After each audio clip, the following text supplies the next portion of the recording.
वक्त की एक आदत बहुत अच्छी है।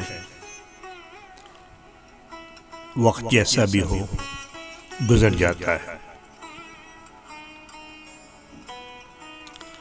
आप सीखना चाहे तो आपकी हर गलती आपको एक सबक देती है। जब दर्द हद से ज्यादा बढ़ जाता है तो इंसान रोता नहीं, खामोश हो जाता है।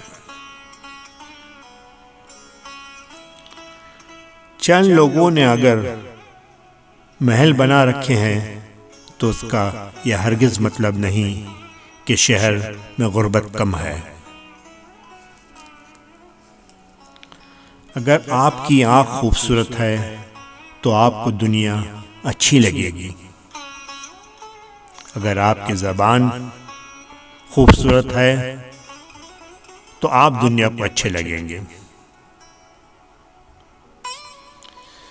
जिस तरह घड़ी की सुई आगे पीछे करने से वक्त नहीं बदलता, इस तरह इंसान की गर्दन ऊंची होने से उसकी औकात नहीं बदलती।